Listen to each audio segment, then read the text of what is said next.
Hey, friends, and welcome to today's live. We are going to be talking about how to market your corporate consulting services. That way, you can get your first or next, couple of clients. If you are new here, my name is Brianka Johnson Kirkman. I am a personal branding and marketing strategist, and basically, what I do is I help women who are interested in landing corporate contracts. I help them build out their offer. I help them um, figure out who the people are who are going to hire them. And then I also actually work as a consultant with universities and companies who want to improve the personal brand of their students and staff. So, because you are here, I want to let you know that I'm hosting a 3-day challenge next week called Leverage. If you are interested, if you stay until the end, you can comment Leverage and I will enter you into a raffle, and you can get your VIP ticket for free. The VIP ticket includes me actually reviewing your offer map and your outreach strategy. So, hey, Brianna, yes, you just signed up. Hi, Jamar. So if that's of interest to you, make sure you stay until the end and then comment the keyword. Okay, so the one thing that I want to start by saying is that one of the biggest misconceptions about landing corporate contracts is that you can land in the same way that you would market your business online as a service provider. And it actually is very different. The strategies that you would use to find those decision makers, to connect with them, to outreach with them, are actually very different. And one of the biggest reasons that people fail or don't go after corporate contracts is because they are afraid of rejection. They're afraid of hearing the word no. And so they like the idea of promoting their services on social media because it's such a passive approach. You're just creating content, you're just going live, or you're doing these things and you're hoping that the right people see you. But when you're going after corporate contracts, it's much more intentional. It's much more targeted. So instead of you just creating content and just posting out willy-nilly and doing whatever and hoping that these people will find you, instead you're actually looking for the people who are going to be making the decision to hire you and who have the budget to hire you. And you're actually reaching out to communicate with them and kind of put yourself in front of them. And the reason that this is important is because a lot of times the decision makers for these organizations are not looking for consultants on Instagram. They're often not looking for consultants on Threads or things like that. And mind you, I'm not saying nothing is anything in all things, right? So I'm not saying that it could never happen on Instagram or Threads. I'm saying that the likelihood of it happening is much less. And so when we are building a business as consultants and we're going after 4, 5, 6 figure contracts, we don't want to rely on strategies that maybe could possibly potentially get us in front of the decision maker. No, we want to kind of like own that process and have more control of it. So how do you do that? What does that look like, right? And just to let you know, this is actually something that I dive more in depth inside of the Leverage Challenge. So if you are a woman service provider, if you are a business owner, if you are a woman in corporate and you are looking to land and close corporate contracts, I highly, highly, highly recommend that you join the Leverage Challenge because over 3 days, we're going to create your offer, we're going to price it, we're going to package it, and we're also going to develop an outreach strategy so that way you can get in front of and close your first or your next corporate contract within 90 days. So if that's something that you're interested in, make sure you join the challenge. We start next Tuesday, and it's going to be a vibe. Like literally, I'm doing so much work on the back end to make sure that it's the best training challenge ever. And so don't miss your opportunity, friend. Okay, but that's what I'm saying. How do you get your services in front of the right decision makers? So there are so many things that you can do. And I say that like because there truly are so many things that you can do. You can put yourself on vendor management databases. And what that means is you are looking at organizations that you want to connect with. So one of the strategies that I teach inside of my business is the Hot 100 method. And basically, what it is you create a list of 100 organizations or 100 connections that you want to reach out to. And you say, here's their name, here's their email, here's their title, the company that they work for, any specific notes about them. Hey, Shalisha, how are you? Any specific notes about them, anything like that, right? You're going to put all of that in your database and you're going to have 100 leads. So once you have that 100 leads, if you see that they are connected to organizations or companies, you are going to look for those companies and see if they have vendor databases. Basically, what a vendor database is it's a platform that companies have where it has like already approved vendors. So that way, if someone in that organization is looking for someone to hire, they're going to search that database. And if you have already submitted to be a part of it, boom, now you pop up, right? So being a part of vendor databases is really important. It's a kind of like almost like not organic, but it's a very it's a much easier way to get in front of people who are looking for what you are doing in an area where they are going to be looking for it. Because the name of the game when it comes to landing corporate contracts is you want to basically, if the river is rushing this way, you want to intersect that river. You want to pop up where they are already looking for the person who's going to solve that problem. So if you're in that database, boom, now you're there, right? Especially if you have, already are using the right keywords and you're positioning yourself in the right way and things like that. Positioning yourself with your services is very important. Okay. The way that you tailor your result or your transformation to the result that the company is looking for is going to be the difference between you closing the contract and not closing the contract. Guaranteed. So number one is going to be vendor databases. Number two is there are actually organizations like Invest Atlanta that pull together RFPs, which is an acronym for request for proposal. There are platforms like this that pull together those RFPs, and you can subscribe to that newsletter. And when a new RFP is posted, you will get an email. It'll give you all of the information about the RFP, and then you can go and you can submit for the RFP. So it's a very straightforward way, but it's a really good strategy because you can just be notified of things that people are looking for, what organizations are looking for. Now it is a little bit more competitive. You're going to want to make sure that your proposal deck is together, that it is comprehensive, that it speaks to the transformation, and it speaks to what they are specifically looking for. You are going to have to tailor your RFPs, right? So basically what that means is you may have a standard RFP deck that you start out with, but then as people are submitting their qualifications of what they're looking for, you're going to tweak it or tailor it to match what the RFP requirements are. Do you have to have certain certifications in order to submit to RFPs? You don't for some databases, but for some databases, they might be looking for someone who is women business owned certified or minority business owned certified. And so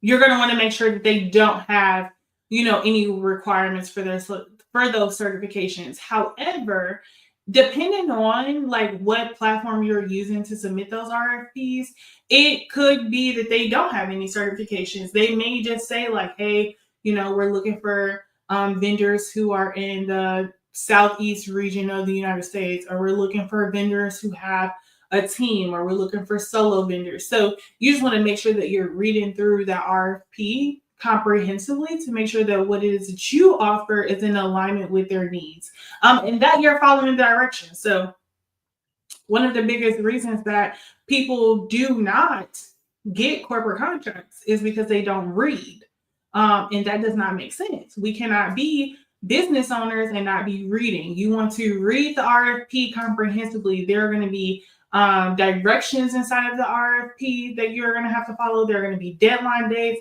I've seen RFPs that have weird things that's like in the subject line, include this statement or include this, yada, yada, yada.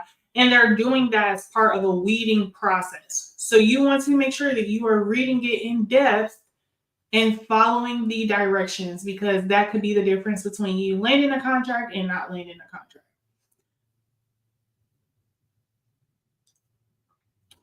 100%. I understand. Okay, so Brianna said, with the state of affairs right now, I've been debating if it even makes sense for women-owned, minority-owned certifications.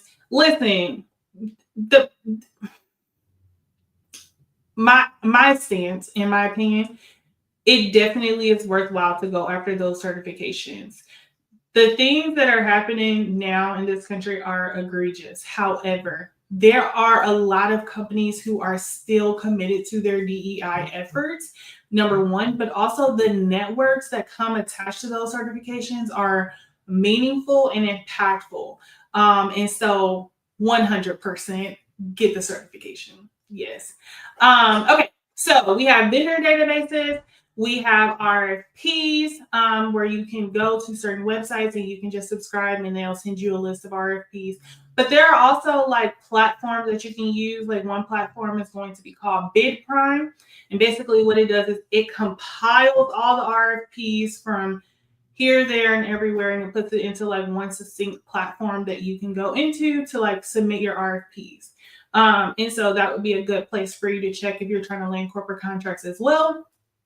And then lastly, the one thing that I'll say is like direct outreach. I feel like this is the name of the game. It is the gold standard.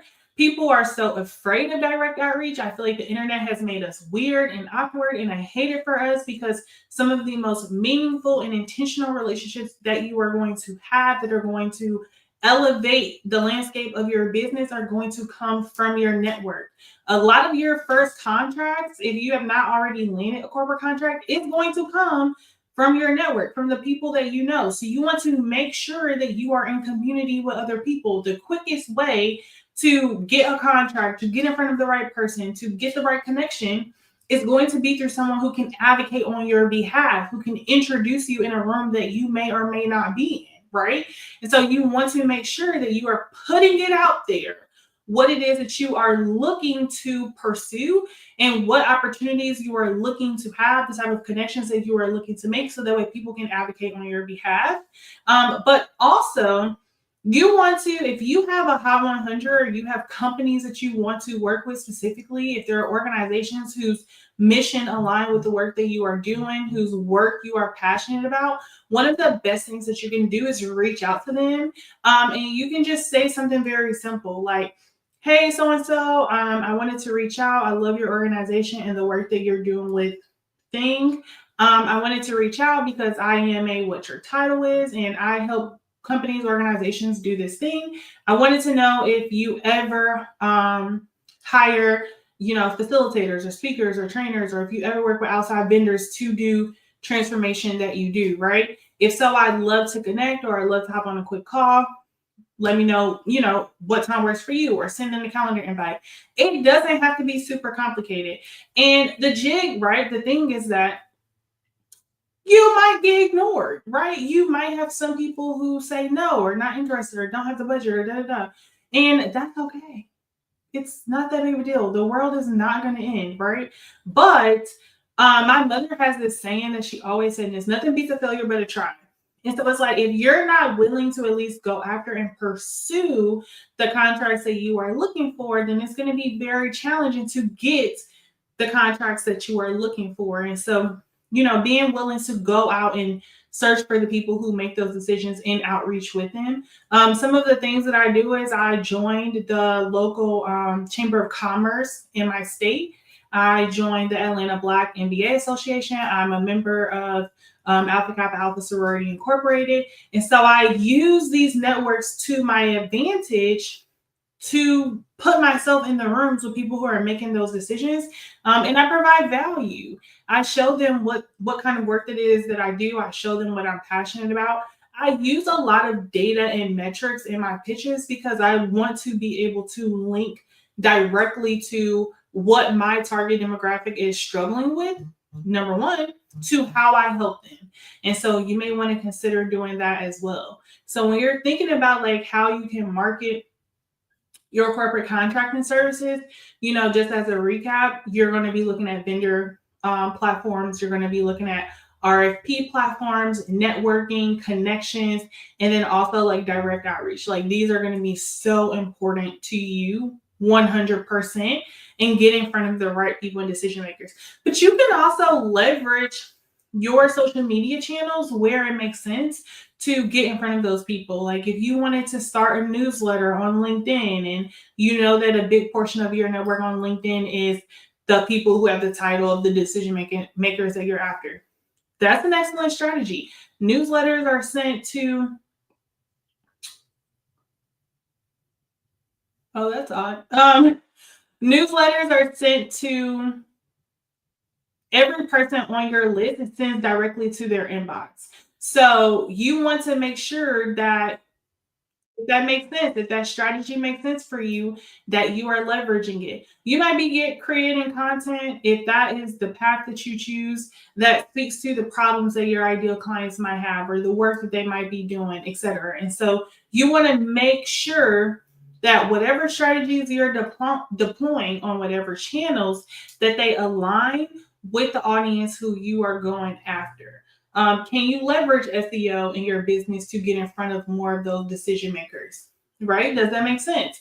Are they a part of specific groups on particular platforms? Are they a part of specific organizations? Like where are they? Right? And how do you get in front of them? And how do you get them to see your unique value? And then one of the things that I'll tell you that if you are a business owner or you are someone in corporate and you are familiar with lead generation strategies, one thing that I recommend, I actually have a template called the Corporate Starter Kit, and it gives you a capability statement template. And basically what your capability statement is it's basically like the resume for your services.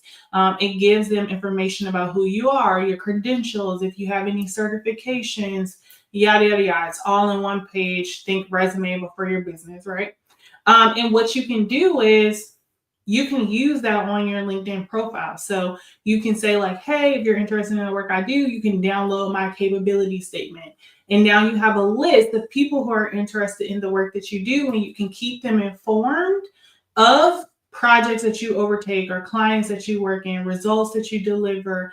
You can send them emails about open spots or contracts that you have open, right? Because now you have a dedicated list of leads. And so there's so many ways that you can nurture them once you have them on your list.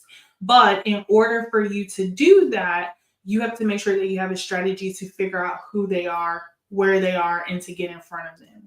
And so, like I said, if you have any questions at all, feel free to like shoot me a message on LinkedIn or Instagram, and we can totally talk about what starting your corporate consulting business could look like. But there are 7 of you all here live. If anyone is interested in joining me for the challenge, the link is in the comments. But if you comment the word leverage in the chat, I'm going to pick a random name. And then you're going to be able to get a free VIP ticket to join me for 3 days in a challenge where I'm going to be teaching you all how to take your services and your skills and transform them into a corporate consultant offer, price it, package it, and then pitch it to decision makers. So all you have to do is comment the word leverage. All of you who are still on the live, and then I will select a name before we hop off of here today. If your name is selected, then all you have to do is shoot me a DM, and I will get you registered. And if you have any questions, don't hesitate to reach out at all. But that is all that I have. Was this helpful? Does this make sense to anybody? Do you all have any questions before we hop?